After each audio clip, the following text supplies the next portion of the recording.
For over 2.500 years, the three pillars of ethics, meditation, wisdom have been regarded as the essential foundation on the Buddhist path to inner transformation and liberation. But what makes these three elements the most comprehensive spiritual roadmap ever revealed? Ethics is not merely moral discipline, but the purification of conduct at its root. Meditation is not just concentration, but the complete settling of the mind in present reality. And wisdom, the summit of the journey, is the wisdom that pierces through ignorance, where all concepts dissolve to reveal direct truth. This video offers a profound exploration, rooted in both classical teachings and contemporary insight, to help you understand why ethics, meditation, wisdom is not just doctrine, but a living path of awakening, one that can be embodied in every moment of daily life. Among all the core teachings of Buddhism, the three principles of ethics, morality, meditation, concentration, and wisdom, form the essential foundation that leads to liberation from suffering and ignorance. These are not three separate or disconnected steps, but a sequential and mutually supportive process, an inner maturation that evolves from outer conduct to the deepest layers of insight. This is the path the Buddha himself walked, realized, and passed down as a stable and enduring way of life for anyone who seeks to end the cycle of birth and death. 1. Ethics, the purity of conduct and the foundation of inner freedom.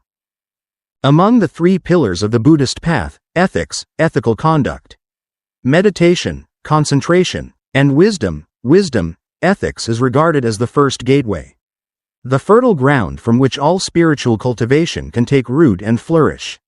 But ethics is not merely a conventional moral code, nor a list of do's and don'ts imposed like societal laws. Rather, it is the inner purification of action, arising from a heart that sincerely wishes to refrain from harm, to live in harmony with truth, and to align itself with the deeper rhythms of life. Ethics is the concrete expression of wisdom and compassion. It is where the body and speech are refined and purified, laying down a stable foundation for the mind to grow in awareness and freedom.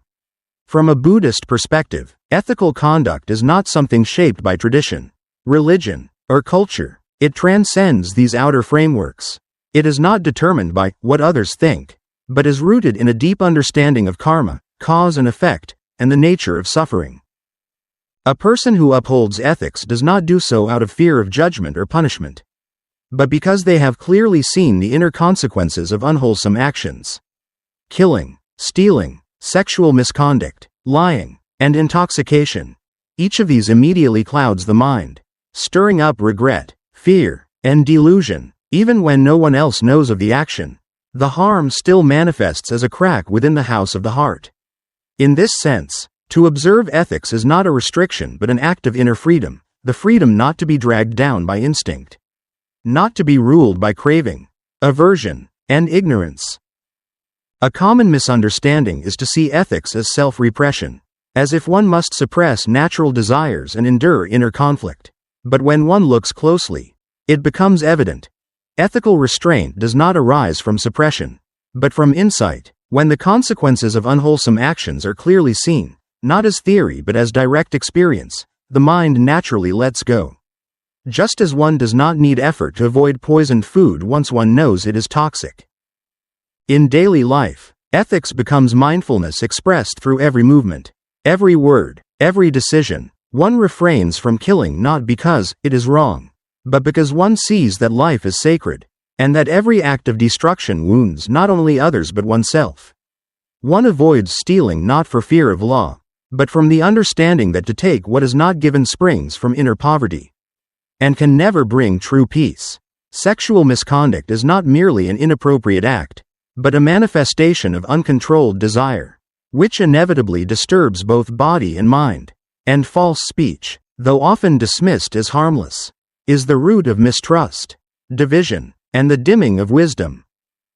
In Western philosophy, especially in Kantian ethics, morality is tied to acting from principle, independent of emotion or consequence.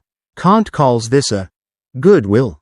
An action is good not because of its outcome, but because it conforms to a universal law. Buddhism goes even deeper. An action is not just correct in form, but must arise from a mind that is purified by the insight into suffering. impermanence, and non-self. Thus, ethics is not mere conformity to rules. It is the foundation of a mindful character, a human being whose every action is guided by compassion and discernment. One who upholds ethics is not trying to be a good person by social standards, but has seen that even the best worldly intentions, if carried out without awareness, still create karma and bind the self to ego, gain, and image. Ethics is the art of living like a clear river, untouched by the sediments of desire and reaction, so that one can begin to perceive the truth of life with clarity and depth. In the broader process of practice, ethics cannot be separated from meditation and wisdom. Ethical conduct is a precondition for mental stillness. When one's actions are pure, when speech no longer stirs conflict, and when the heart is not troubled by remorse, then concentration arises naturally as the fruit of a life lived in awareness. Conversely, one who attempts deep meditation without ethical discipline will always be disturbed from within, because the mind cannot deceive itself. For this reason, ethics is not a beginner's practice to be discarded later, but a perennial pillar that supports every stage of the path. The deeper one goes in practice, the more naturally one returns to ethics, not as written precepts, but as the ethics of the heart, a deep purity that no longer relies on external rules, but flows from the innate wisdom within. This is the virtue of the awakened ones, not avoiding evil because it is forbidden, but because there is no root in the mind from which evil can grow. In today's modern world, with its shifting values and ceaseless distractions, the Buddhist teaching on ethics remains revolutionary and deeply practical. To observe ethics is not to turn away from life, but to face it fully, with presence and courage. It is the art of being in the world without being swept away by it, the ability to preserve the sanctity of one's inner space amid endless collisions, the strength to relinquish craving in order to keep one's freedom intact. At its deepest level, ethics is no longer precept, but awakened living. And in that awakened state, every step, every glance, every action becomes an expression of truth, causing no harm to others, and no disruption within oneself. That is the purity of conduct, not for anyone else, but for the profound well-being of the heart itself. 2. Meditation. The stillness of mind as the path to clarity. In the spiritual path of Buddhism, once a practitioner has established a solid foundation of ethical conduct, ethics, the purification of bodily and verbal actions, the next step is to bring the mind into a state of inner stillness, no longer agitated by mental chatter or swept away by sensory distractions. This state is called meditation, a quality that is more than mere concentration. It is the intrinsic capacity of the mind to abide fully in the present, without dispersion, without reactivity, and beyond the realm of arising and passing phenomena. In its ultimate sense, meditation is not a psychological technique, nor is it a fleeting experience akin to relaxation or temporary dissociation. It is not a trance-like condition achieved by escaping the world, but rather the deepest form of wakefulness, where the mind has transcended both craving and aversion. In meditation, the mind no longer gravitates toward the past, nor is it pulled into the future. It is no longer shaped by memory or projection, but dwells steadily in the present moment, like a mountain unmoved by wind and rain. When one upholds ethics, body and speech become disciplined and refined, and the mind begins to settle. But without progressing into meditation, the mind remains like a wild horse only recently tethered. It still pulls, still hungers, still reacts to the world with habitual grasping and aversion. Meditation marks the turning point, where awareness moves beyond intellectual restraint and begins to break free from the chains of conditioning. In meditation, one is no longer governed by thoughts, desires, or emotional impulses. The self that normally orchestrates attention disappears, and pure awareness remains, simple, silent, and vast. It is no longer a subject gazing at an object, but a dissolution of duality, a seeing that is no longer split between seer and seen. Often, people associate meditation with a person sitting in meditation, eyes closed, body still, and mind unmoved. While this image captures an outer form, meditation is not confined to the meditation cushion. In its deepest reality, it is the original nature of the mind, clear, open, and undisturbed, when it is no longer clouded by mental noise. The Buddha often used the metaphor of water to describe meditation, when the surface is still. It reflects everything truthfully. When disturbed by waves, the reflections are distorted. In this way, a concentrated mind reflects reality just as it is, neither exaggerated nor diminished, neither embellished nor denied. Meditation is not the suppression of emotion, nor is it a blank state of thinking nothing, as commonly misunderstood. It does not kill thought, rather, it restores thought to its rightful place. Even in deep concentration, thoughts may still arise, but they no longer carry the mind with them. They appear and vanish like clouds drifting across the sky. The practitioner sees them clearly, without identifying as, I am thinking this, or I am feeling that. This disidentification is what makes meditation a gateway to inner freedom, not the freedom to do whatever one desires, but the freedom from the invisible compulsions of craving, fear, anger, hope, and disappointment. When these currents no longer stir the mind, that is meditation. The beauty of meditation lies in its accessibility. It is not a mystical state reserved for saints, but something that every human being has tasted, however briefly. When you are wholly absorbed in a sunset, without thought, just light, space, and presence, that is a moment of meditation. When you listen deeply to the sound of rain, and the inner voice falls silent, that is meditation. But in Buddhism, the aim is not a fleeting taste of stillness, but a stable meditation, a sustained presence that pervades all circumstances, while sitting, walking, cooking, speaking. It is the art of being awake in every moment of life. In the Buddhist meditation tradition, especially in Theravada and Vipassana, meditation is further distinguished into two types: access concentration, upakara meditation, and absorption concentration, apana meditation. Access concentration is when the mind is nearly stable, yet still susceptible to distraction. Absorption is when the mind becomes fully unified with its object, such as the breath, loving kindness, or a visualized image, and enters a state of unwavering stillness. Beyond both, however, lies meditation as a way of being, where the mind is no longer attached to any object, not because the objects are bad, but because the practitioner has seen clearly the impermanence, emptiness, and ungraspability of all conditioned phenomena. It is essential to emphasize that meditation is not the final goal. It is the bridge between wholesome conduct, ethics, and liberating insight, wisdom. Without meditation, wisdom cannot arise, for perception remains colored by reactivity and bias. But if one clings to the bliss of meditation and does not progress further, one may fall into a subtle attachment to tranquility, mistaking it for the ultimate truth. The Buddha warned that meditation can become a refined indulgence unless paired with the penetrating insight into the true nature of existence. Thus, meditation is the middle way between two extremes: indulgence in sensual pleasure, where the mind is scattered, and self-mortification, where the mind is constricted.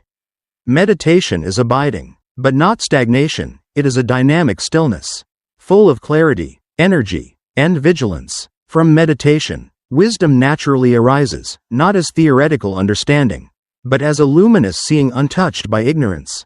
A mind grounded in meditation is like a steady torch in the darkness, unshaken by wind, unwavering in its presence, and illuminating the entire field of life.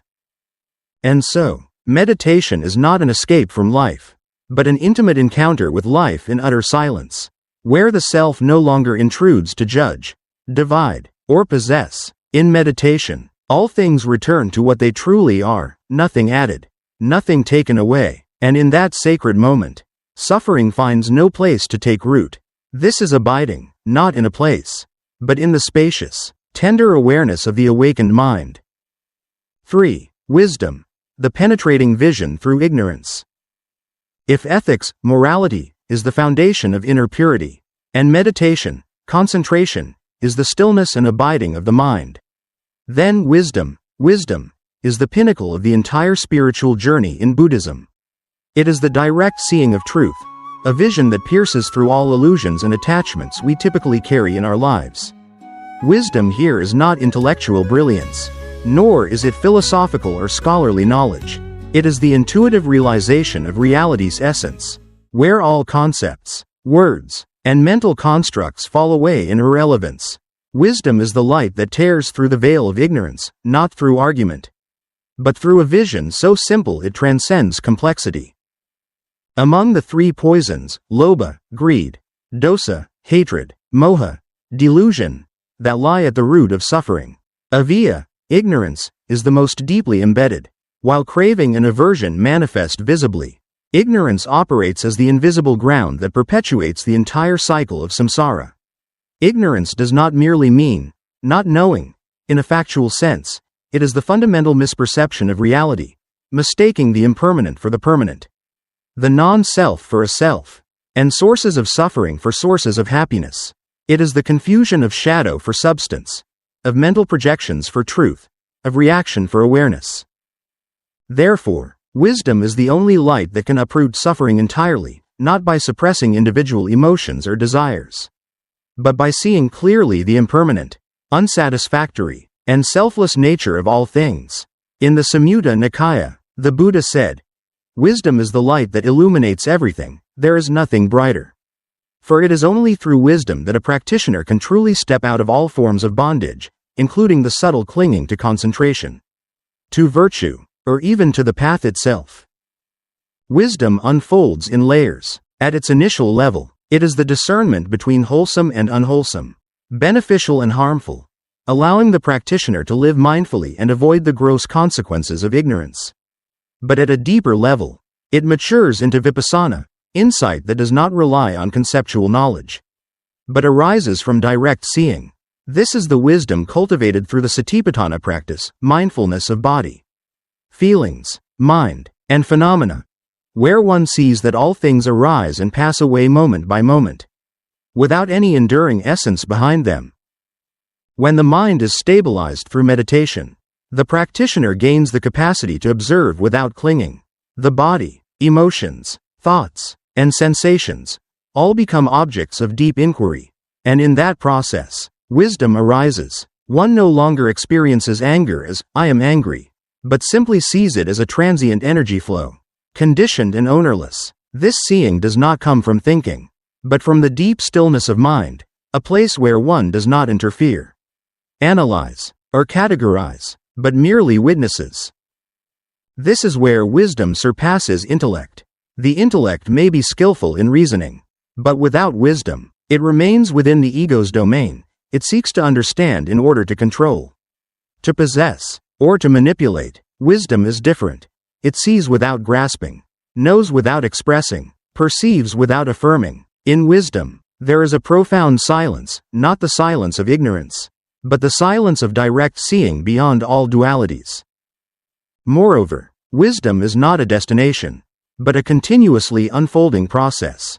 Today's vision deepens beyond yesterday's, and as long as one remains rooted in morality and concentration, wisdom continues to bloom, not through striving, but through the effortless dissolution of ignorance. When light is present, darkness disappears. No combat is necessary. One of the highest fruits of wisdom is the insight into anatta, non-self. This does not mean clinging to the belief, there is no self, but rather a natural absence of possessiveness toward experience. Every feeling comes and goes. Every thought comes and goes.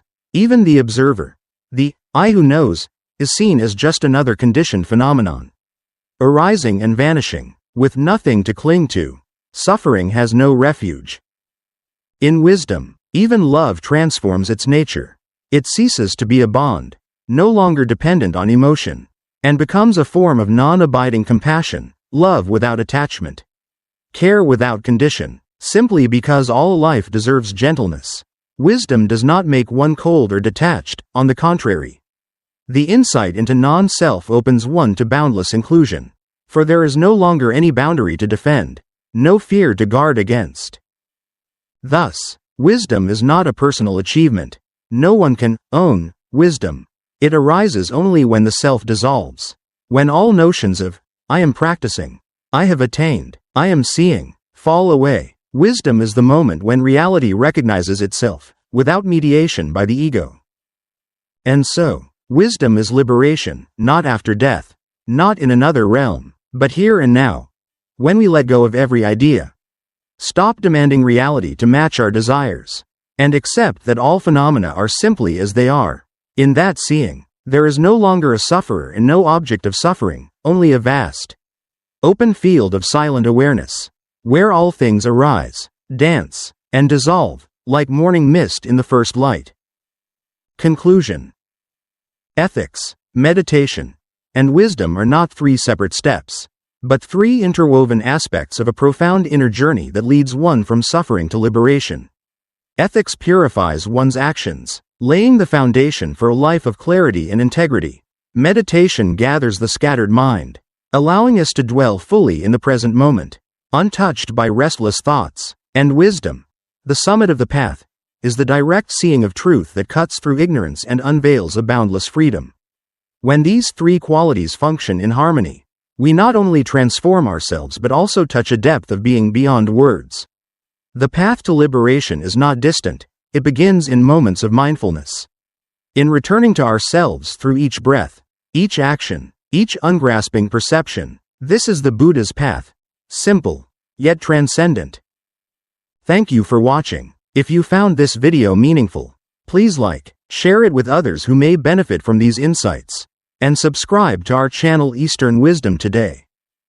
By joining our community, you'll stay connected to more videos. Thank you for your support, and we look forward to sharing more with you soon.